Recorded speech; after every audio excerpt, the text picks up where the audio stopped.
Brehm, and I've been here with Keller in the KW Hudson Valley United Market Center for going into my 6th year. I started off as a buyer's agent on a team, and now I am the rainmaker of my own team, and have grown my business significantly year over year. And I'm happy to be teaching you about negotiating the offer today. So if you've seen any of the other Ignites, this is going to really be building upon the transaction process and where you are at. And the next part of the deal, now that you've got the accepted offer, would be negotiating that offer. So did anybody have any ahas from yesterday? If you were in the class about how to make an offer, or any questions about that?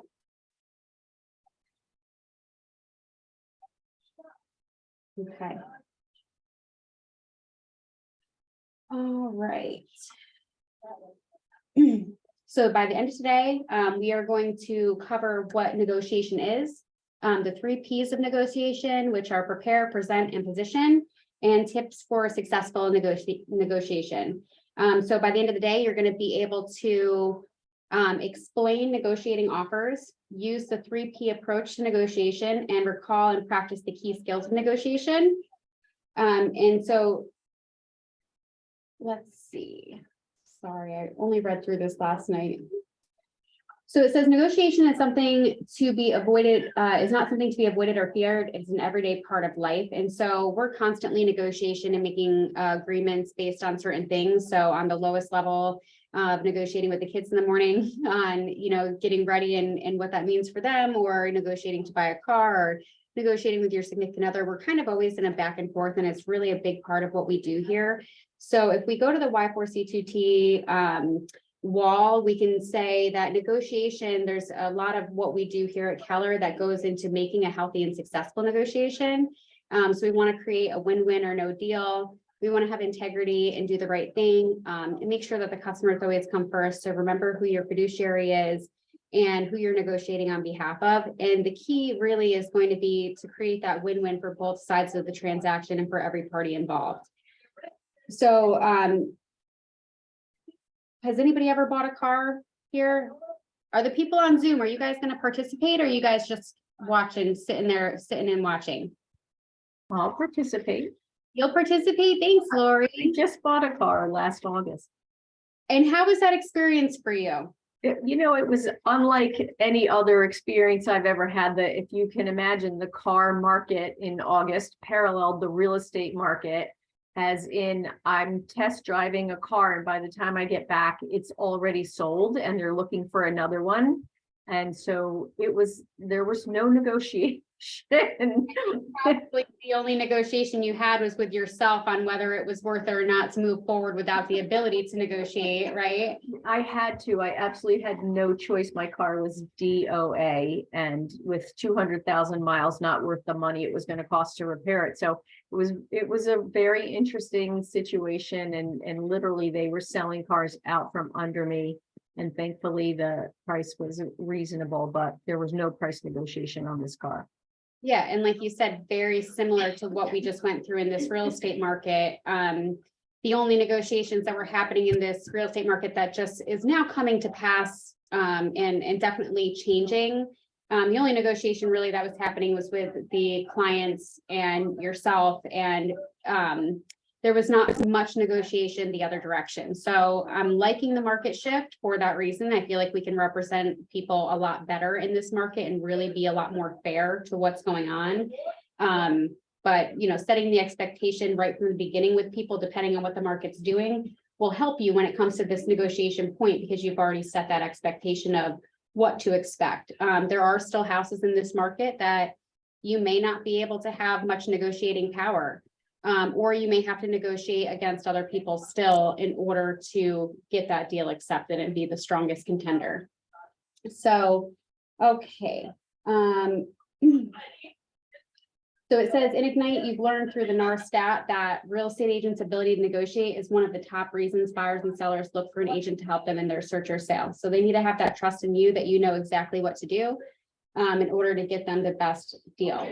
So negotiation is a bargaining process, and a bargaining is a give and take process between two or more parties, each with its own aims, needs, viewpoints. So everyone involved is seeking to discover common ground, reach an agreement to settle a matter or mutual concern, or resolve a conflict. So I brought up the Y4C2Ts, and I thought my most important one was win-win or no deal. But if anybody else knows Y4C2Ts, what other things come into the negotiation process out of our commitments that we have as Keller agents? What would be also important in a negotiation?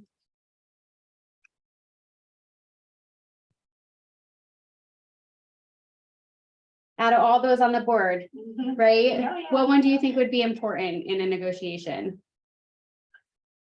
I'm not a very good negotiator. Okay. I just always, that's why I'm here. I just always feel like. Don't spend too much. Don't buy something you don't really need. Don't waste your money. Don't waste your time. So I don't really see that on the board.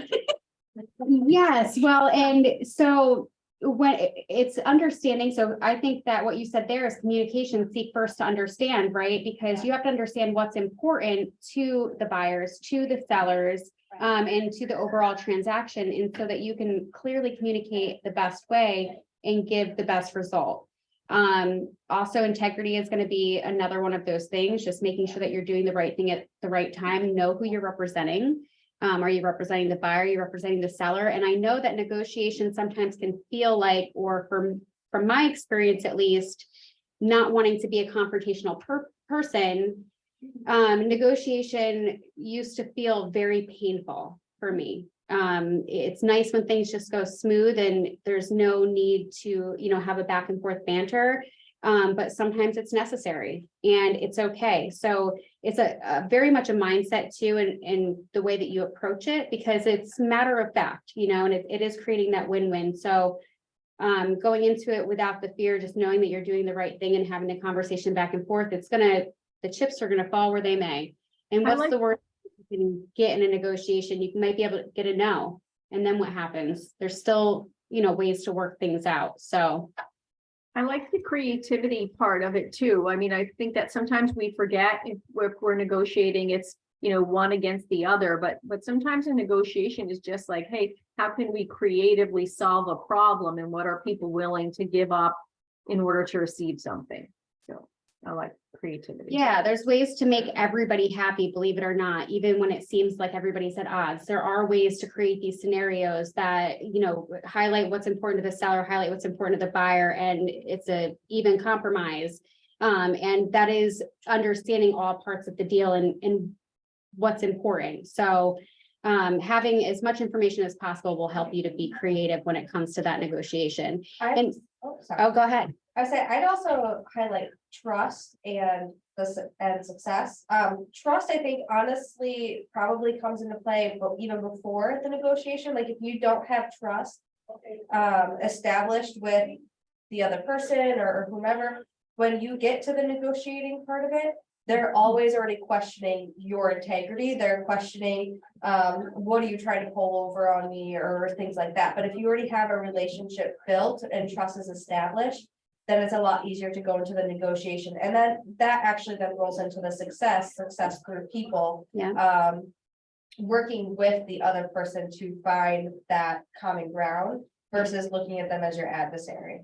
I was actually just going to say that too. So trust not only with your client who you're negotiating with, to help them to negotiate, right? Because it's always a two-part thing, but also trust with the other party, that all of the other realtors. So these people, if you're going to be in real estate for a long time, you're going to do multiple deals with them, and they need to be able to trust that the things that you say and are bringing to them are the truth and rock solid, so that they can, if they have two exact offers that are the same and you're the agent on the other end, they're going to push for you because they've got that relationship built and that trust made. So those relationships are all important. And in a lot of the times in these conversations, I hear on the other side of things, especially with this market the way that it was, people being a little bit kind of crazy on the other end of things. And for me, I'm okay with like gently reminding everybody that we're here to work together to get this done. And it's not me against you, and there's no need for like animosity or things like that. But yeah, it's really important. I'm sorry. Is that call? And I answered it again, Lori, in my ear. Oh, no.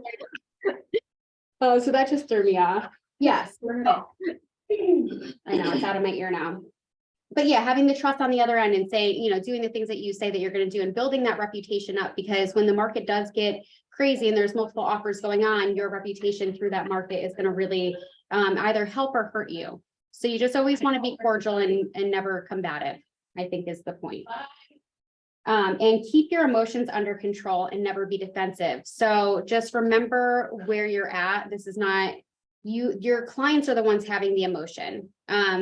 This is an emotional thing for them, the biggest purchase or sale that they're ever going to make in their life. And they're the ones that have the emotion. And as their realtor, it's your job to be a level-headed person, and that while they're really wanting to get that $5,000 off for the mold in the basement or whatever it is, and they're calling you and they're very, adamant about it, it's your job to then take that information and create a win-win on the other side and communicate it clearly, because that's going to be a part of why they hired you, is to set that tone through the whole transaction. And so this next part says, give people grace and put yourself in the other client's shoes and understand that the buyer may be losing out on his or her own dream home. So just really that Y4C2Ts, seek first, understand, is going to be a big thing throughout the whole entire transaction, along with setting the expectation of what the market actually is and what we can actually get away with depending on certain conditions. So being an expert along the whole way so that you can build that trust. And when it comes down to it, it will be a little bit more seamless when it comes to the negotiation. Okay. So in the last Ignite session, you learned about offers. Simplified, when an offer is accepted, it moves through the process toward a close. However, it's usually not that simple. If an offer is rejected or countered, we negotiate with the other side to reach a win-win agreement for everyone. It's important to note that every transaction is unique, so negotiations may not always happen at this point of the transaction. Remember, to get to this point, you've lead generated and gotten into relationship with your lead through follow-up to get an appointment and a signed agreement. Then you went on to get your buyer qualified, showed them homes, or as the listing agent, you helped your client make the choice that best showcase their house and market that home. So to get to this point in the transaction, there's been a lot of time, money, and effort invested on your part, and you shouldn't lose the deal because your negotiation skills weren't up to par. So it's another, balancing act through the deal. You're not in the clear yet. You still have to negotiate. You've gotten this far, really great job.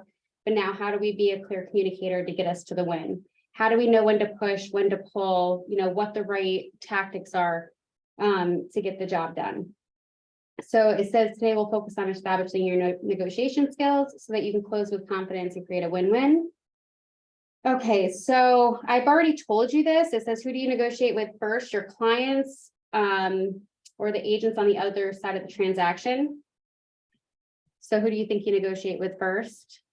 Well, you want to win the client, so I'm assuming you would be negotiating with the client. Right, okay, I think so. So we're negotiating with the clients first, and then we're negotiating with the agent on the other side. And it says, don't forget, this is your career. And if you continue to conduct business in the same market, you are likely to encounter the same agents on the other side of the transaction over and over again.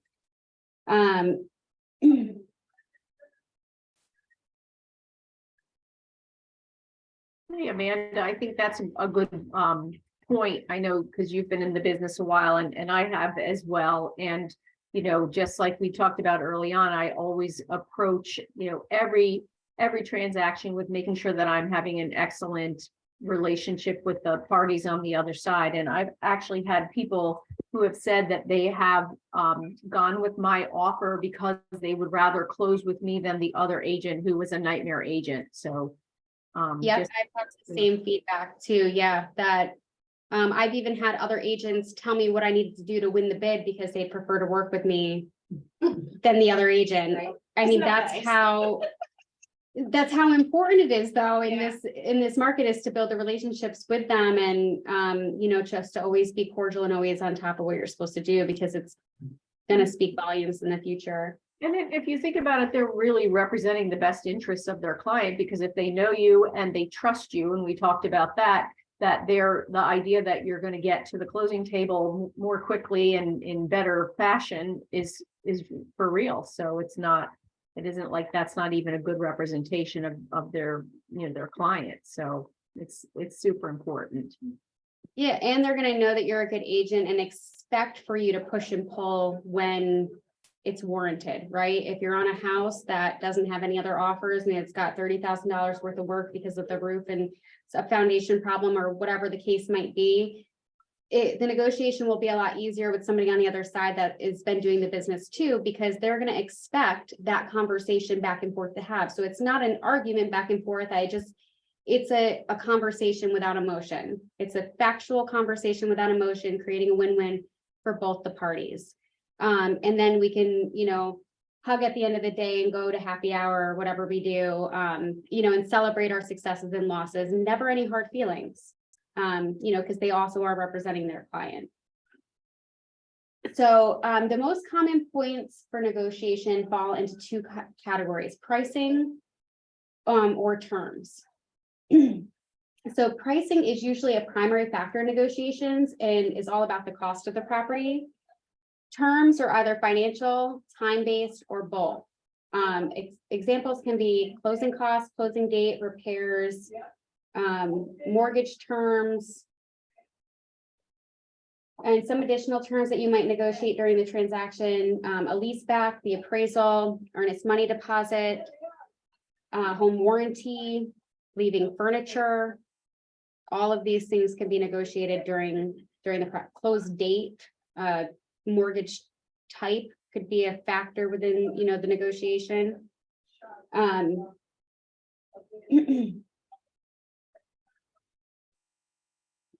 So what does this say? So what's important to the seller besides the price? What else would be important to a seller besides the price? Hi, Jackie. Thank you for showing me your face. You're welcome. Do you have any ideas of what might be important to a seller besides the price if we're negotiating on a house?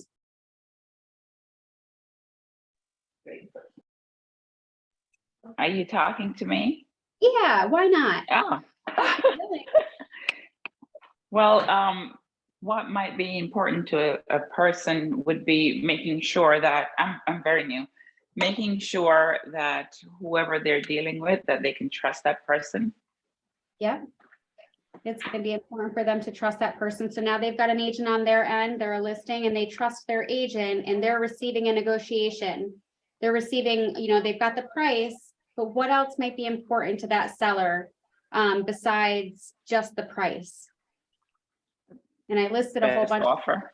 of all the answers already. But I So, don't know. who's she after? yeah, so well, it's the other terms, right? It's the timing. It might be the mortgage type. And The time is important because time can cost money. So that really can translate directly back to financial as well. Mm-hmm. we just had an offer on the house, it fell through, but one of their terms was that the closing be by December 2nd. And our attorney's like, that's not gonna happen. Why are they putting that in there? They know that that's too soon. Why, to us, it's like a red flag, that Yes. they're being unreasonable. So if you talk about being cordial, I don't see how you could actually put something like that in as a term. I mean, it's hopeful, it would be nice. Yeah, sometimes and it- with New York, you have to remember it's an on or about state. So to put in, when was it was just recent? Just recently. And is And it- just last Friday, she called to say they don't want it, but thank goodness, because I felt like, well, we weren't gonna be ready for December 2nd anyway. So you have the buyer, you have the listing. I had the list. You have the listing. Okay, you received an offer and they said that they wanted to close on December 2nd. And are they financed or are they paying cash? They were gonna finance. They were gonna finance. Have they gone through the loan process already? Did they They were have a deal that pre-approved. fell apart? I think it had to do with the inspection. Because if they've already gone through the underwriting process with their lender and maybe something happened in a different house and they've already got all of their documents in, They didn't It tell me is- that if that's the case. it is possible though for them to close with financing in 30 days. Now, attorneys always seem to make things push out further, Yeah. but because it's an on or about state, we have a leeway of time. So they could say December 2nd, but really they're gonna have a leeway of time within that month of December. I would almost rather take an offer saying that they could close December 2nd as opposed to an offer saying that they can close January 31st, only because that extends that time of the essence out. But it's a good point that it might be important to the seller, depending on what their motivation is, that they can't close by December 2nd. Building a house, it's almost done, but Yes. it's not done. Yeah, and so this is part of communicating that negotiation process. We have an offer and let's negotiate these terms and say, you know, we can't be out, we might be able to close. Now, why is it important for them to close by December 2nd? Is it a rate lock? He's commuting from Long Island Okay. to Newburgh every day. Okay, so he wants to close as soon as possible, it seems like, because it's He important wants to to, him. He doesn't yeah. want to commute. But if he really likes the house, would he be willing to wait until her house was built? Right, they were going to, but then, like I said, with the inspection, they found. Oh, okay, with something the, else this fell that they apart on weren't the happy about. inspection. Right. Okay, so I'm just kind of giving an example of, you know, we've got this idea of like, why would they pick that date? That's But, my question, right? right, so that part of our Y4C2Ts is seek first to understand. So just keep asking questions, because there might be something within there that also is important to your client, that you can create this scenario to say, maybe given the fact that we're going to be waiting a little bit extra time for her to close on her new construction Right. house, we'll be willing to work with you on these repair items and, you know, still get it to go, because that's like one little thing that, We did get past that, but Yeah. I just found it to be really kind of like, that's unusual, but okay. I would almost rather them say close sooner than them say, I just had one that, it took us a month to get under contract, and like, I had a million people inquiring about this house. It's such a cute little house, but we had an accepted offer over asking. We had multiple offers, and it took us a month to get under contract because of these closing date things, but they wanted to close at the end of January. We would have been closed by now if they didn't linger this month on signing the contract. But our problem was the fact that they wanted to go That far out. further out, because then you have to serve a time of the essence, which gives them another maybe 2 weeks. And for me representing the seller, I'm like, the sooner the better. Right. And then you can't force the seller to move if they make it contingent upon them, you know, finding housing. So there's always workarounds to it, but I we'll, think sometimes it's just for me, you know, if I know that my buyer has urgency and they absolutely are ready, willing and anxious to close early, I'll push a hard closing date. And then the conversation has to be, so, okay, we really appreciate that you want to get into this house quickly. What if we can't close by December 2nd? Then is that a hard stop date, or do you have some flexibility? I think that's the important part. Some of it is just, especially if you think you're going to be competing with other offers, you want that seller to know that, hey, yes, we're ready and we can go, you know, that, and we're willing to go early. So it's just, I think some ways it's just a way to communicate where your buyers are or your sellers in the process as well, right? yeah, absolutely. And when you have terms, I think that you make it kind of like, I don't know, take a step back or like raise an eyebrow, then it's making calls and finding out, it's asking the questions. And I think a lot of times agents think that only means asking the other agent.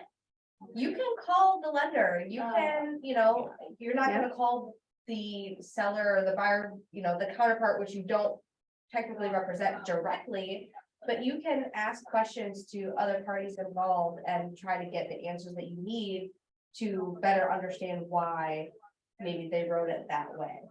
Yeah, and I've had a lot of times in this recent market where if I have a listing and they're presenting me an offer and we have it accepted, that I'm getting connected directly with the lender so that I have that streamlined information about like where these guys are at. You know, some people go all the way through the process assuming that they're going to get something, and they can close in 30 days because they're that far with their bank and their profile is that good.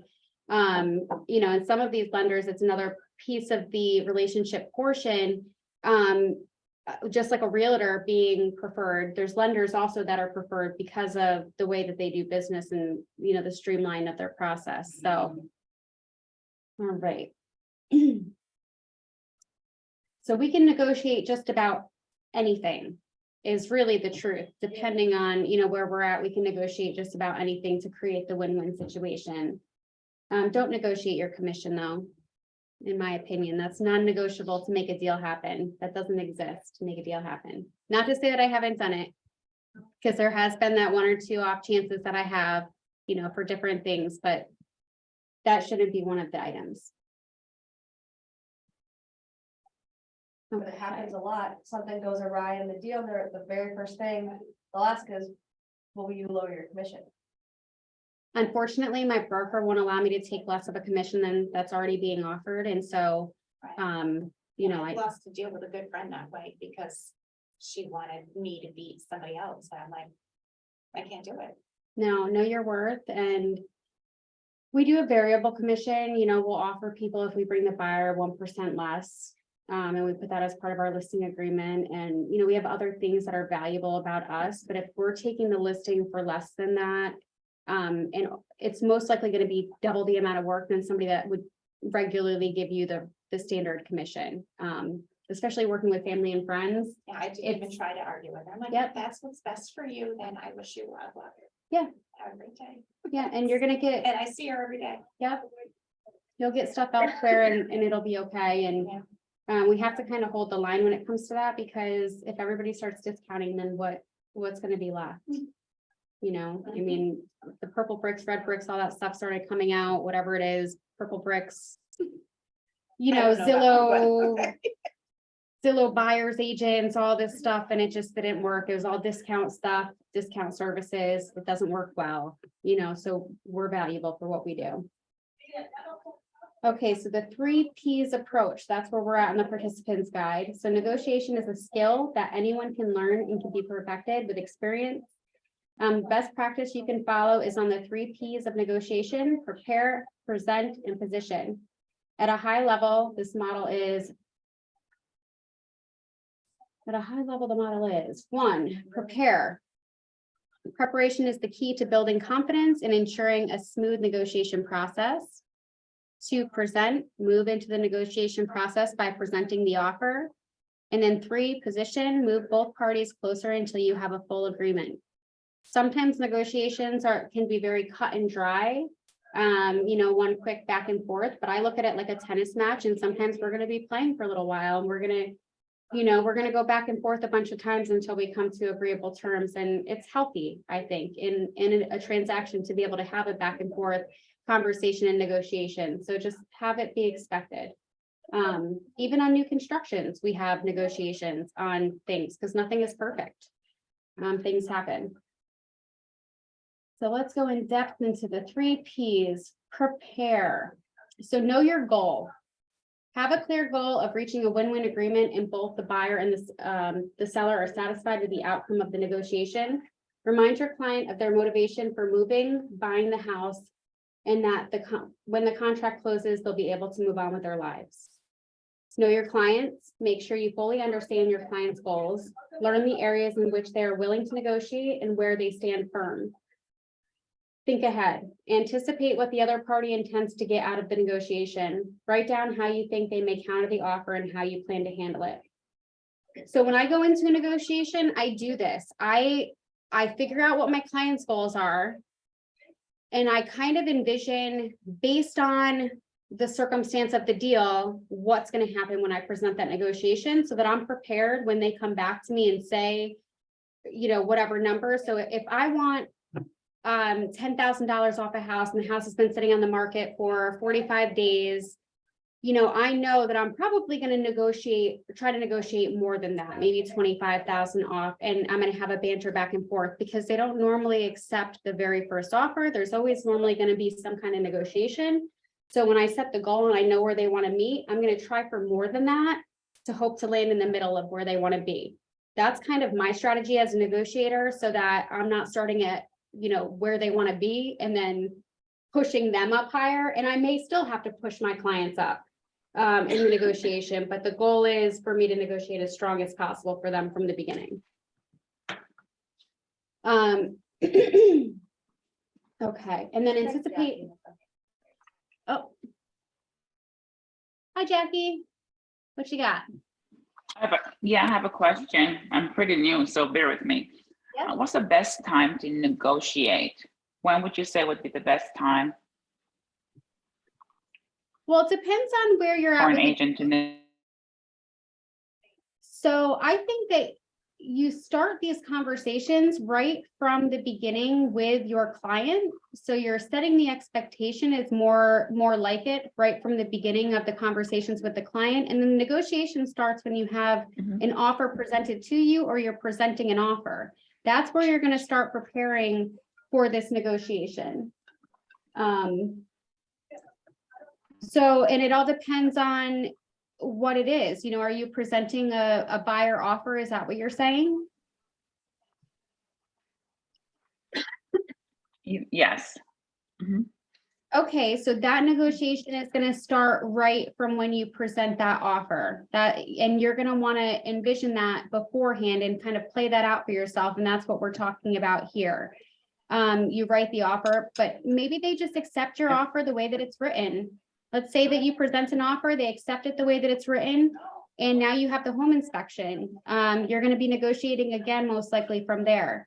Let's say that you have really good luck and you don't have to negotiate anything on the home inspection and you get to the appraisal, but the appraised value comes in lower than what your client's offered. You'll be negotiating again there. So you'll be doing this all throughout your process. I hope that helped.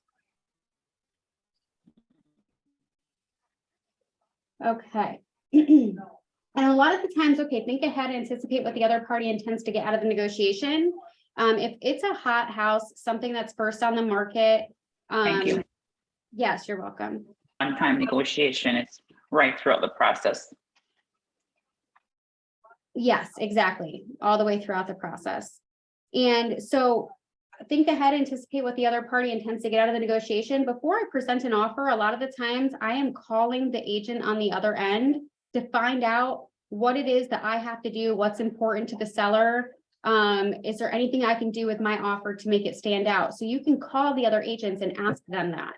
It's a really important tool, I think, because now you're already establishing the relationship, being helpful, and you might be able to put something in your offer, like a specific closing date or a specific term that is appealing to the seller that would help you stand out amongst the rest. So set the clear expectation prior to meeting with the other party, set a clear and realistic expectation with your client. Then under promise and over deliver. So this is what I was talking about before, is that you kind of want to go for as much as you can and, hope to get them to their goal. And so under promise and over deliver. So don't promise that you're going to be able to get them that $10,000 off. But get them that $10,000 off, right? With the strategy that you're going to use. And what's nice about being a part of Keller is there's agents in this office that have negotiated deals and deals and deals that would be happy to walk you through any deal that you're negotiating, because we want to see everybody win here as well. So I don't know how many times I've been on with different agents in this office, Rebecca, Matt Gibbs, Brian Kaplicki, Shane when he was here, whomever was really within my reach, and that I felt like had what I needed for that deal, I would call them. They'll say, whoever, and say, this is the situation, I'm really stuck on how to create a win-win. And a lot of the times they have something that they've done that I didn't think about, or just validating that I'm doing the right thing so that I can continue to move forward to helping, the people. So don't be afraid to ask too in these situations. Okay, so be informed.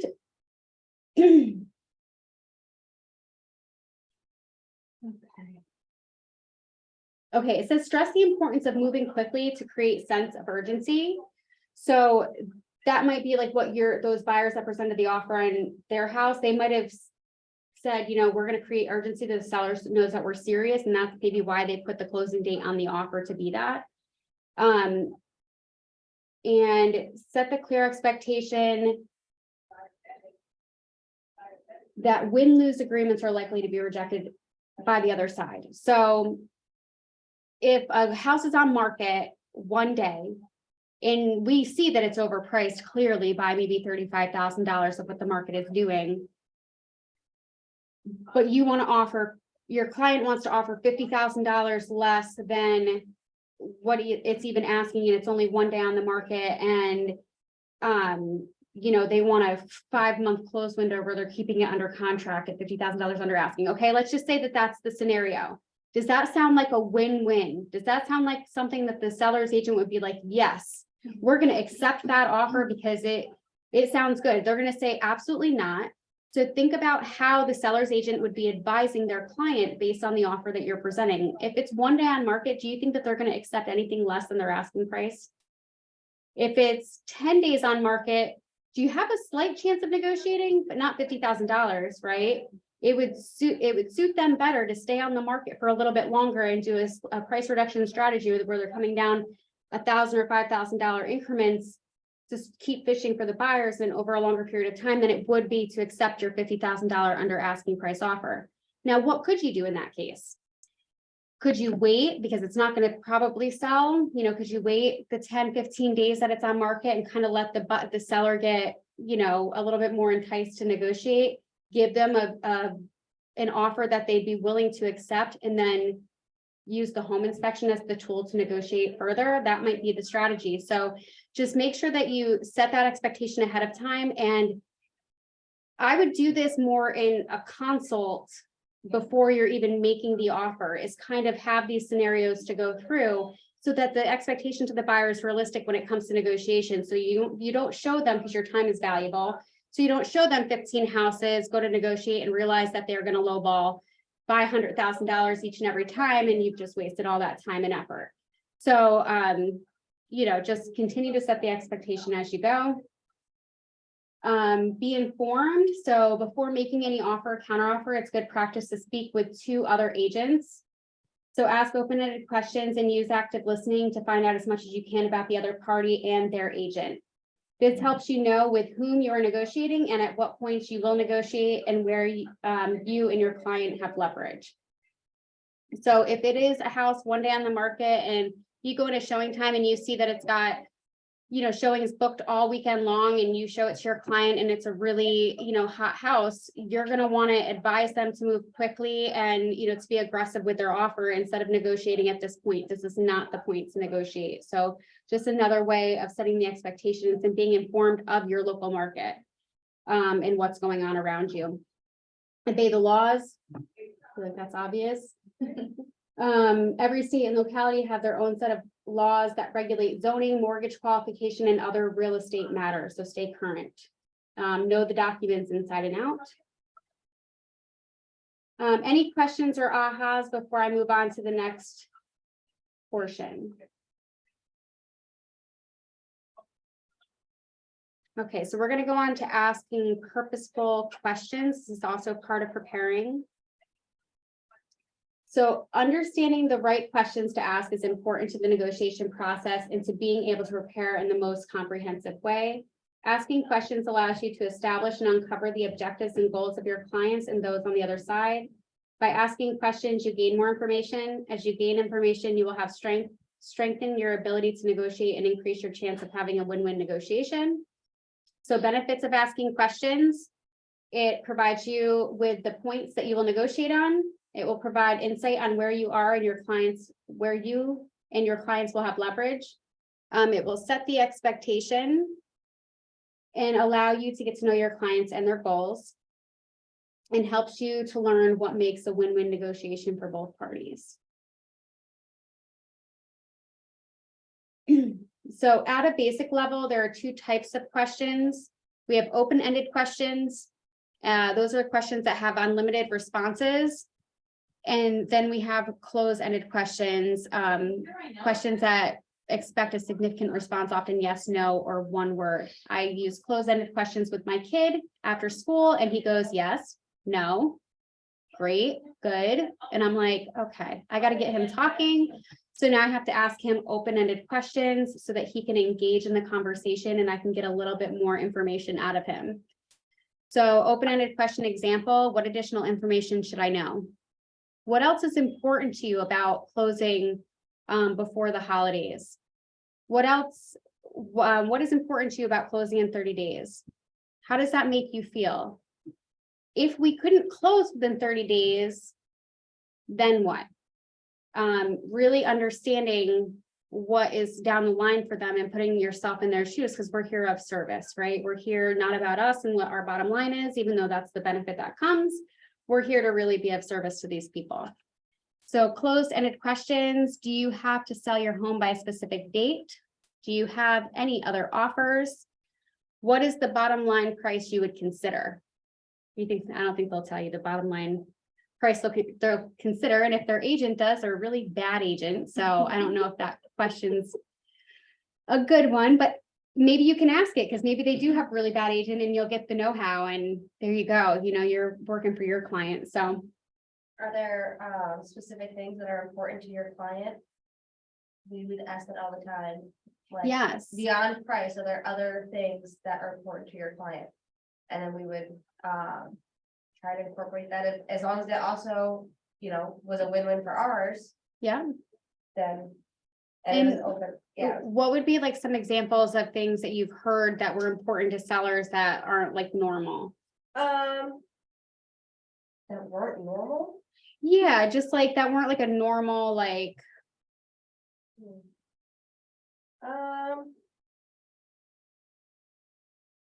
Well, I guess one time we had the seller and someone asked us, and it happened to be an estate sale. So we had explained like, the home is as is, there will be no one doing repairs. yeah,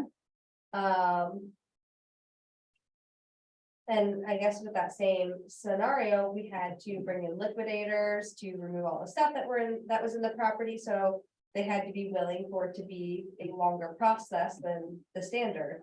Yeah. But I mean, usually it comes down to the duration and whether or not they're willing to do any repairs or anything like that. yeah, that's a big one. Okay, let's see. Okay, and so it asks me on here why it might be more beneficial to use open-ended questions as you prepare for negotiation.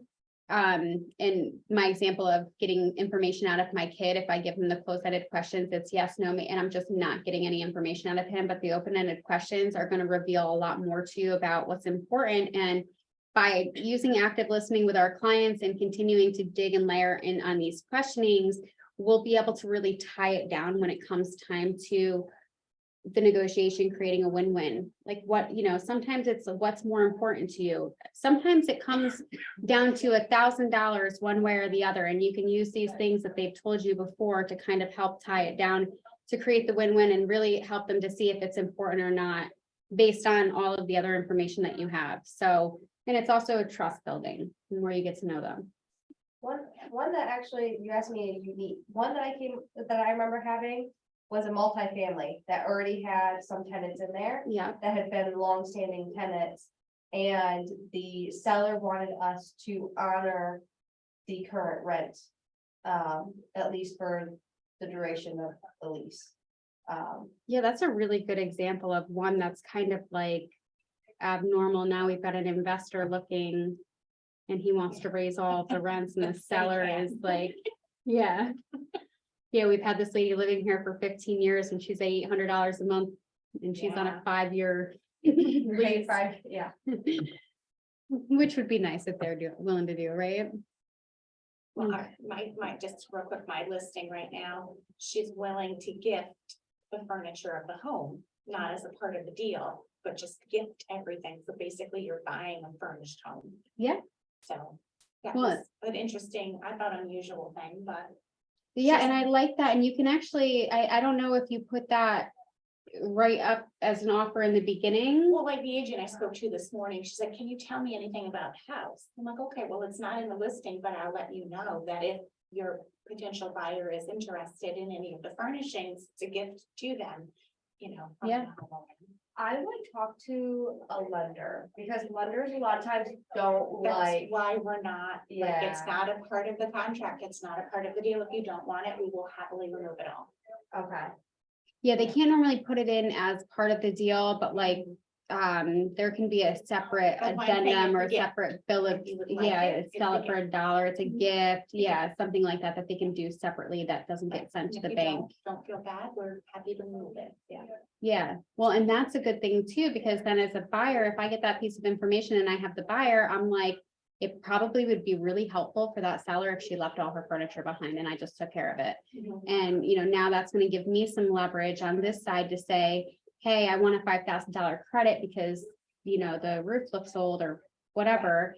But I'd be willing to To keep work all out the, that, right, to keep all the furniture. you know, And it could be a point for you too, if it's something that's important to your seller, to say, how about we do offer them that credit, but tell them that, the house is as is, and you're leaving all the Right. furniture. Mhm. And that would take something off her back too. So just really getting creative, and the more info we have, the more creative we can get. Right. Yeah.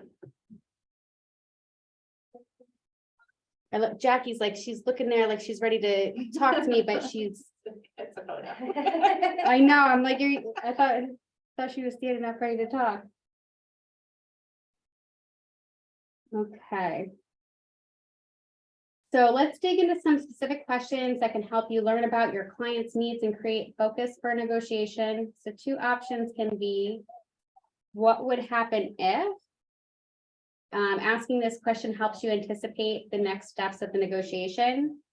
And I do like to have this banter with my clients as we're preparing to negotiate.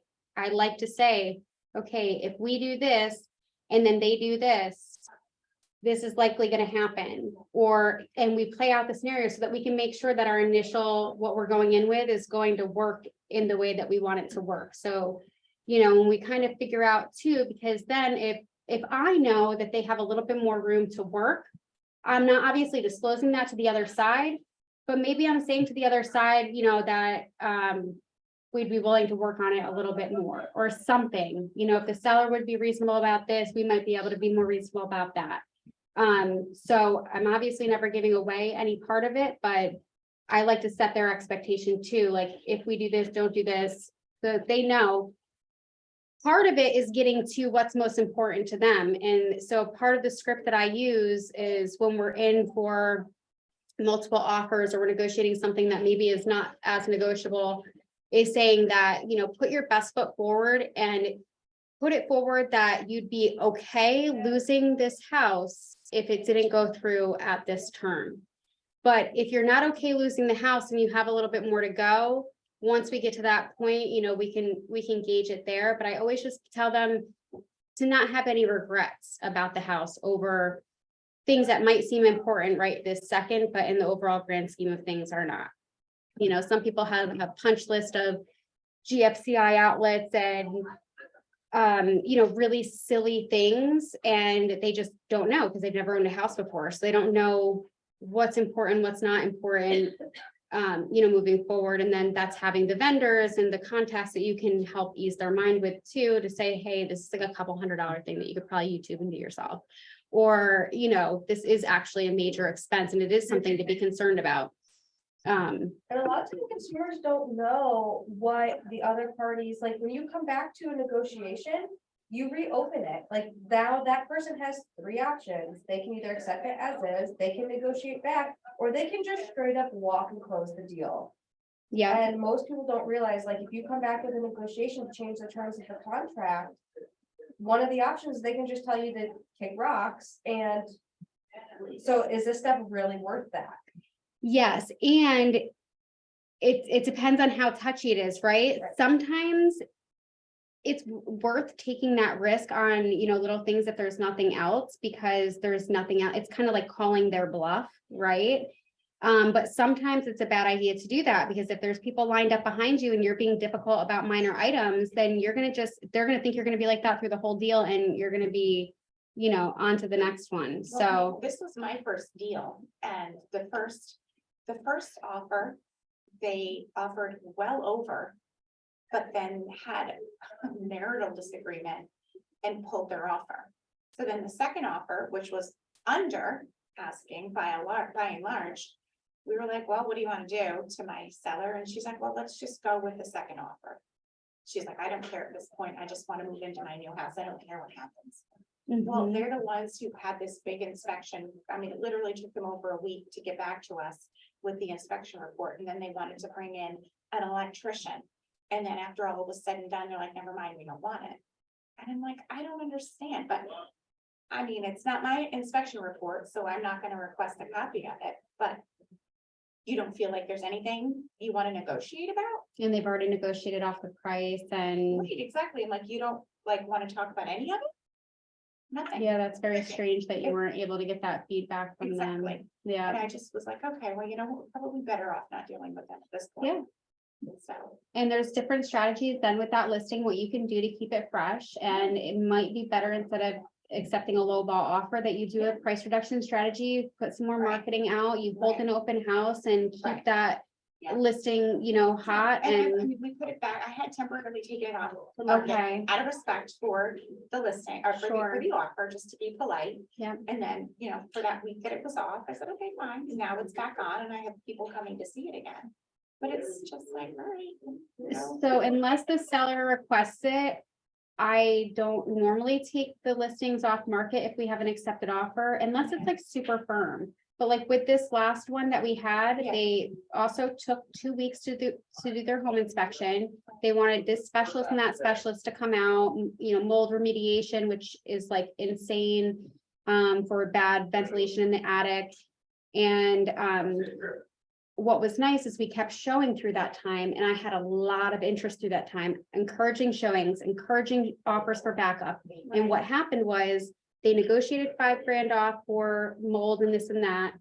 But then we got another above asking price offer, and we were able to basically say to them, hey, we have this other offer. It's a higher than your offer, but we'll honor your offer if you forego the credit. Right. And so I was still able to represent the seller, and I have still things backed up for her if this deal it just got under contract, but if it hadn't, Right. I had other things lined up for her because I see the market cooling.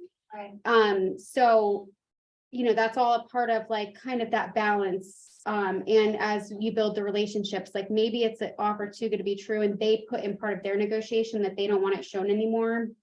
But I would still keep showing unless the seller. Yeah. I just never know how to feel about that showing for backup mentality. It's like, you don't have faith that the deal is gonna go through. You guys, Case, just keep in mind, if just here, just put my compliance hat on, you absolutely must keep the property on market until you're instructed to take it off the market by your seller in Yes. writing. So just understand that you never make that decision. That's a conversation you have with the seller, and the seller. I didn't make that decision. I did have the conversation with her. Yeah. How do you feel about it? And she was home during the showings. So because she's old and doesn't drive, so she felt that she built this relationship with these people. And they brought their family there and had 2 or 3 different visits with her about buying the home. So she's like, no, put it, take it off the market. They're gonna buy it. They're gonna buy it. And then they didn't. And I think it really hurt her feelings. It hurt her listing. Exactly. Yeah. But at the same time, I'm like, I'm here to do what you want me to do. So this is what we could do. Do you want to put it temporarily off the market?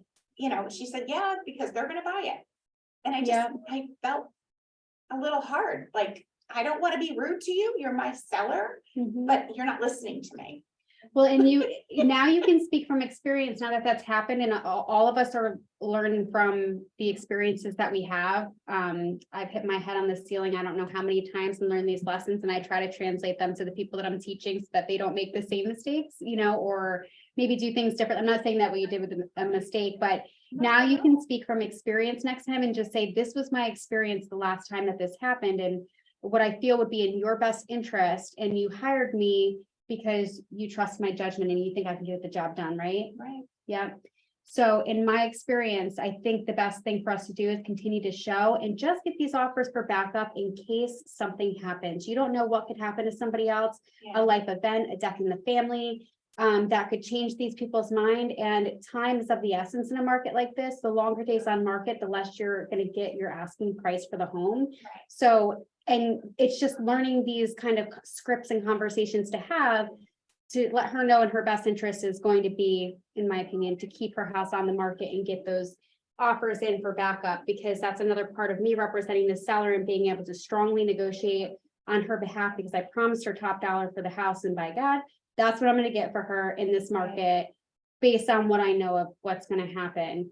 And I've gotten burned so many times that buyers and sellers alike, that my emotion is out of it. So although the seller has got this emotional connection with the buyer and she feels like, and a lot of the times this happens where they get this, my job is to keep my emotions out of it so that I can keep her head clear with the facts of what really could happen and not let her get wrapped up in something that may I or may think not come to it's such a fruition. unique situation because like I said, she is older and she is building a house and in my mind, I'm thinking, you're 80 and you're building a house.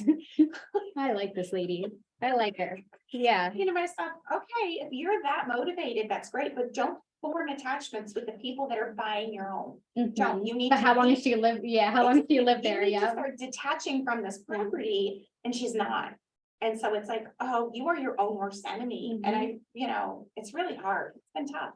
It'll be a really good learning experience for you. And when Oh, you I get it wanna rip my closed. hair out. Yeah. She's negotiating through her attorney, who Okay, happens to just be acting as her buddy, but he's an attorney.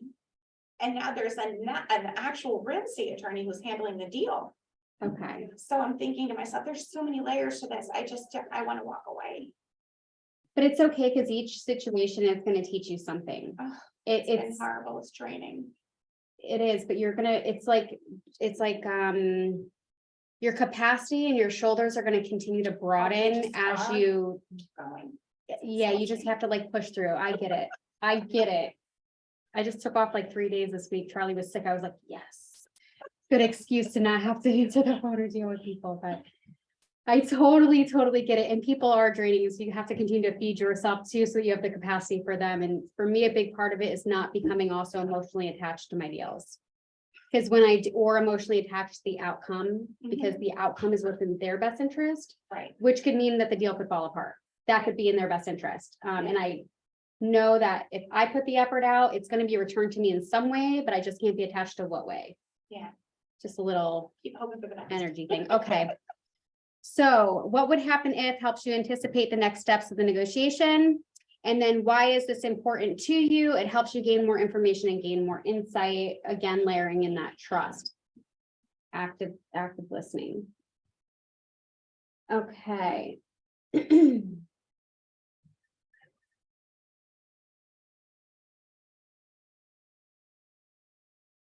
So now we're gonna prepare a scenario page and participant guide. Okay. We're not gonna do this. This is an activity about putting our participants in groups and letting you guys go back and forth with questions. We won't do that. So the next portion of the P's is present. So we're on the present page. So best practices are calling the other agent. Pay attention to non-verbal cues like pauses and voice qualities. This is huge, especially if you have relationships with the agents on the other end and there's something that they can't tell you, but they want to tell you, or they want to hint to you, or it's sometimes in what they don't say as much as it is in what they do say. So in your positioning questions to them, think about it in that way and how you can ask the question to get, the information that you're looking for in order to help your client. If I say that a seller is really motivated, I'm not telling you that they're negotiable, but I'm telling you that they're negotiable, right? Seller is really motivated. So it's kind of all of those things too. Well, they said the seller is really motivated. So this means that we can probably push a little bit. Keep quiet once you present an offer. The rule is the first one that speaks loses. So present the offer and shut up. Don't say anything. Let them come back to you. And it's the same thing with anything in life. You say it and then just let them come back, because they're going to be the ones negotiating with themselves then at that point. They're negotiating first. So listen carefully to what's important to the other party. Stay calm and relaxed. This is a big part of the emotional detachment I talk about when you're negotiating. And focus on the customer's needs and give your offer the best chance. So remember, you're always working to create a positive relationships with your co-op agent, even if they don't seem cooperative. When the emotions die down, they will remember how professional you were or weren't. So this is your career and you will come across this agent again. So I have a great example for that. I was working a deal. I had presented the offer at the buyer. The agent on the other end, she must be a very busy agent because I see her name everywhere. And she just the whole time was like rude on the phone, just rude, but I just kept cordial. I even said to her one time, I said, hey, this isn't personal, like, you know, we're both after the same thing here, and that's just to create a win-win. And, but she was very like, you could tell she was going through something maybe in her business or her life, and I just kept cordial, and I even presented the negotiation for the inspection, and they told us no, and that's okay. We moved on anyway. We got to the closing, and I barely talked to this lady throughout the transaction, trying to follow up and whatever. I get to the end and she calls me and she goes, Amanda, it was really wonderful working with you. You're a great agent to have on the other side. I hope that we can do this again soon. I mean, I thought this woman hated me because she was so rude on the phone and so short and whatever. And it meant a lot to me that she called me to say that, you know, we had done a good job together, because she's a bigger agent in the area, and that's important. You know, I will be showing a lot of your listings, I'm sure. Or maybe you'll be showing one of mine someday. So let's do it again. All right. And she's gonna see my name come across again and say, I like working with that girl, you know, let's push her off or through if we can, or find a way to make it work. So now that we have covered the first two pieces of the P's, the last one is positioning. Positioning is about moving both parties closer until there is a total agreement.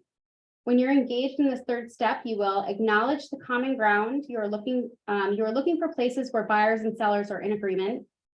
Also help you uncover the areas that can be adjusted versus the ones that are just set in stone. Then use what and how questions. These specific types of questions will help you better understand the priorities on the other side of the table. Your participant guide has some more details on using what and how questions that will be useful when negotiating. Understand that this is a process.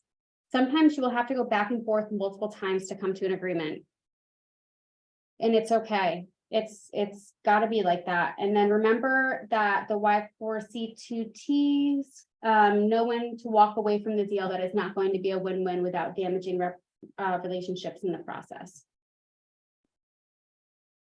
So take action. We're not going to do the role play.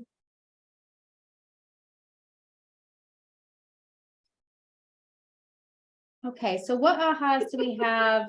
So we're done. We're done. No, I think that there might be, I don't remember. I printed this out and then I left it at home. There's more.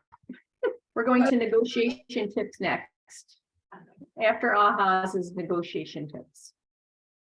Oh, okay, negotiation tips. Got it. We're good with ahas?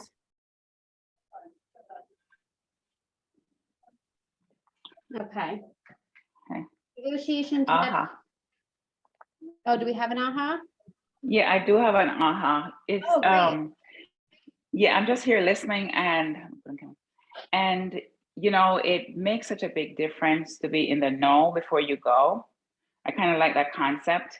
It kind of puts you, I feel like it puts you in the driver's seat. So there's the confidence. The confidence is there to just move forward with whatever negotiation you have in mind. So basically, it just puts you in the driver's seat when you know your stuff, know before you go, and it creates the confidence. Yeah, and one of the scripts that I use with clients a lot, and it's, I guess, a script or just like who I am as a person, is like really my intention is to be able to take as much off of you, put it on me through this process. So this process can actually be a little bit fun and exciting and a good experience for the people. So the more that you're digging in and asking all these questions and taking all of this onto you and having the confidence to move it forward, the more this process is going to seem seamless for your clients, and the bigger raving fans they're going to be when it comes time to say your name in the future to refer you business. So yes, it's a really big piece of what we do.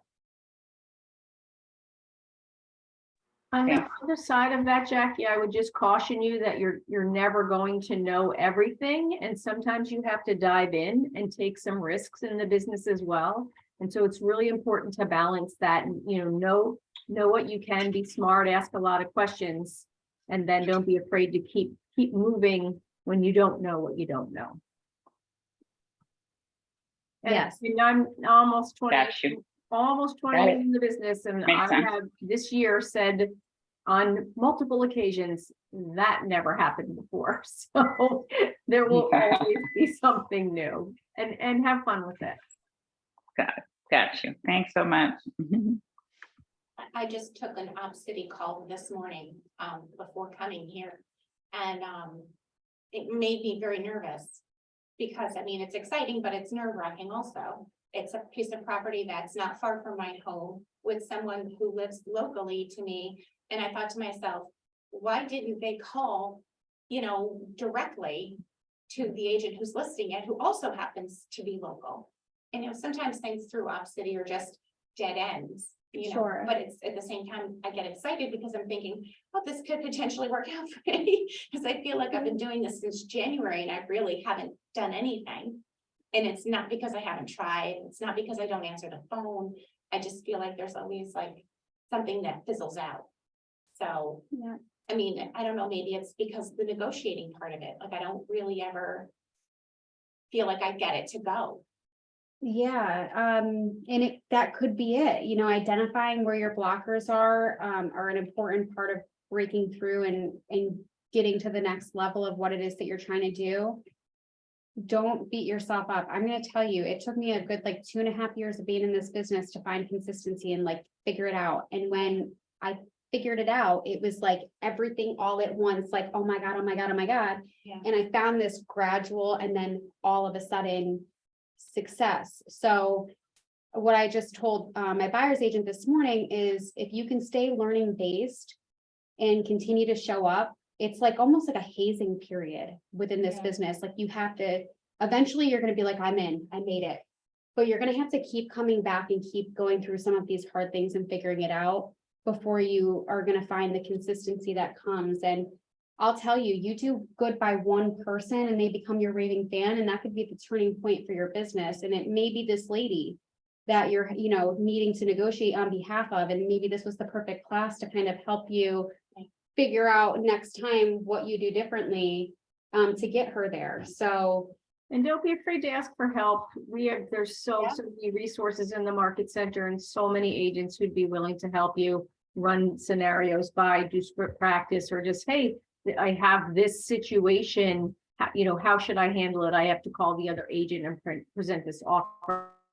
Can you help me? And I'm sure there are so many people. Reach out to your ALC, reach out to your broker, other agents around the office who have been doing this for a couple of years or 20. If you're looking for, a business plan, are you in coaching?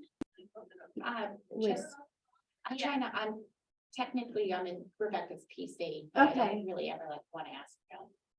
Well, you should, because that's what she's there for. No, I Okay. know, but I just, I'm always like, it's my business. I have to make it work. It's my business. I have to make it work. And I do like the op city thing, where I'm constantly, do you need anything? Can I help you with anything? I saw this piece of property. Are you interested in this? And, it's like radio silence. They don't want to hear from me. So it's very conflicting. It's I think I'm offering the right way, with negotiating, I think I'm bringing things to the table that are useful, but then I'm hearing back from people oh yeah, I got your email, but I'm not ready, or Well, whatever. and you have to find those, so that's a longer term lead, Right. that's a contact that is in a nurture, type of Right, situation. but I'm trying to tie it into negotiating, where I'm thinking to myself, what am I not giving them? What am I missing? You need to engage in conversation and ask more questions. The whole part of, it's perfectly okay if they're not going to buy for another year,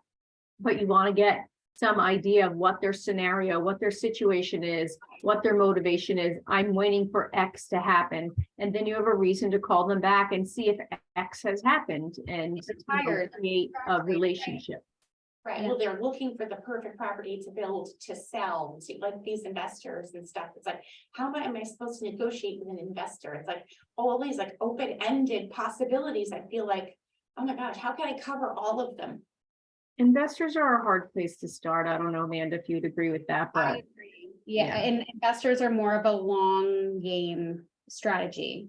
and Because they're not loyal at all, period. no, you're never gonna get them to sign an agreement. No, I don't even try, because I've Um, heard so many negative things about it. It's almost like a waste of paper. And they'll be loyal to It's you actually if mental. you work for them. We have an investor that we work with that hopefully will be putting together some really decent commercial stuff. Right. And we've been working with them for a long time, but we've probably spent the last 8 months putting out offers for these guys. $1 million offers, they're great offers, but investors are all about the numbers. And if the numbers don't make sense to them, it doesn't, They and just move on. it's a lot of extra work. So it's a long game strategy, and this business is a numbers game. So the reason I asked you if you did the PC coaching or had the business plan is because you can really narrow down your activities based on the income that you want to make and figure out where your fall off is happening. And then you just increase the activities within that category. So maybe it is lead generation. Maybe there's ways that you can layer on your lead generation with your sphere and the people that you know to continue to build up that brand in order to have your name said. There's got to be a lot of different activities because you might need 10 leads. Your ratio might be 10 leads before you get one A lead that's actually ready to buy within the next 60 days, which the pipeline just takes a little time to build up. So keep going. And I would do a business plan for 2023 if you have a goal set in mind. Anna is doing virtual business planning right now. And tomorrow is in person only 1 to 5 here in this market center. Even if you don't know what all of this stuff means, there's so many pieces to envisioning what's going on for your next year that are important. And every time I put it out there that this is the goal that I want to hit or the things that I want to do, I do them. If I put it on paper and put it out there and figure out, my path. I might not stick to that business plan. I might only look at it one other time through the year, but because I did the activity, normally my trajectory is going in that direction. So I would definitely reach out and see if she can do that with you. Okay. So negotiation tips, be professional, keep your goal in mind, pay attention to your communication and tone with anyone involved in the transaction. Now, bold, if nobody has taken bold yet, whenever that comes back around, I would highly recommend taking bold, not once, twice, as many times as possible. But for now, the first time I've taken it like 5 times. And they talk about this communication through the process and certain ways that you can say things and the tones that you can use and the scripts that you can use that will help guide the process, right? Like Jackie had said, really like driving, I don't know if you said driving the car or, whatever it is, you are in the driver's seat and you want to stay there so that you can have more control over your business, really. So continually refer to your clients' motivations when speaking with them. It's a good tie down. So it's just something to tie them back to their motivation, especially if they start getting off over here. If you tie it back to their motivation, it helps keep them in line with what we're here to do. Don't reveal too much. Listen more than talk. Keep your client's motivation close to your chest. Try not to put yourself or past experiences or other things too much into, or your opinions too much into what it is that you're doing for your client. I might hate that type of countertop.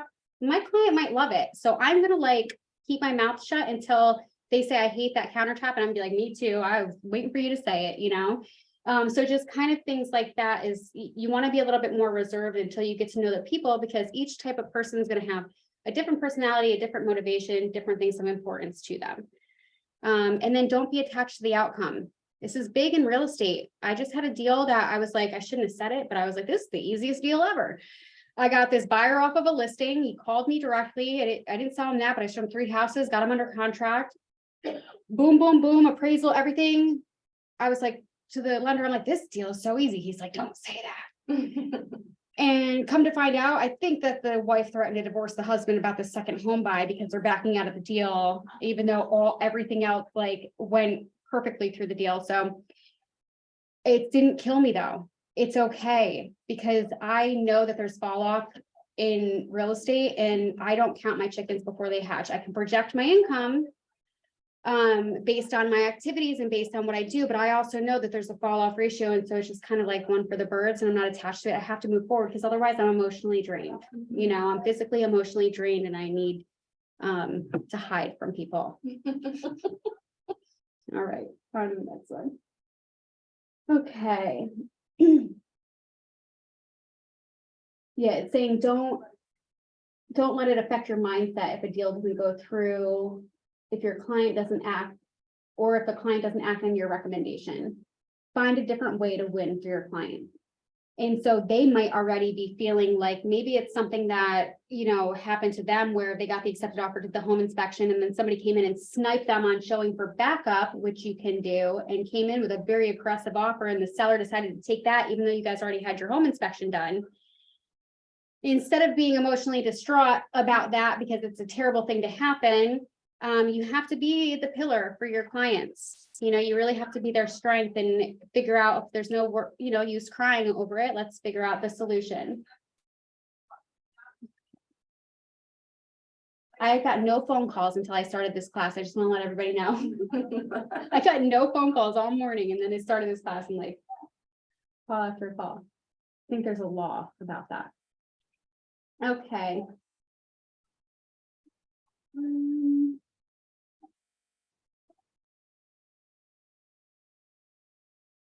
I think the rest of this is just going into lead generation and some of the command stuff. Do I have to go through that, Yeah. Lori? Nope, that's it, the end of the negotiation, the rest is the daily systems, daily success part, so this is the end of this session. Okay, very good. So what questions does anybody have for me or any ahas that you got out of the whole class today? I think we had a pretty good conversation back and forth. And just know that if you call Zoe and you don't even know who to talk to, but you call Zoe and say, I'm really having trouble with this. Who do you think the best person for me to talk to is? She'll be able to connect you with the right person. Like everybody around this market center wants to see you win. They want to see you be successful because there's enough to go around. And that's something that we all believe in our core. That's why we're Keller people and that's why we're here.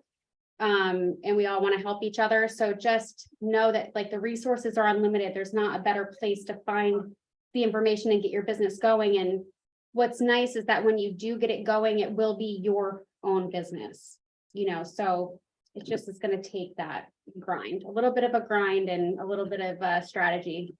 Yep, stay engaged. I would say keep coming to the market center, show up at meetings, show up at events, and keep talking to people who are in the business and it will help you learn. And another thing too is that as agents that now are growing bigger businesses and they might have opportunities for referrals or, maybe I don't have time to take the buyers.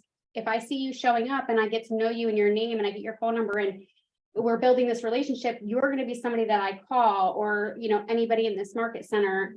If they come to my open houses, the more that I see somebody engaged, the more I'm like, this person wants it. I can trust them with the lead. They're going to get the job done. And I built my business on these relationships. I found Pennsylvania agents that referred me their New York business. I found Sullivan County agents that refer me their Orange County business. Same with going to Bold. We've got our New City folks, our Kingston folks, and we all refer business back and forth to each other. And you don't need that many people. You need 1, 2, that you've built these relationships with and you can start flowing. And then 3, like juggling. All right. Gross. Very good. All right. I'm out of here. I got work to do.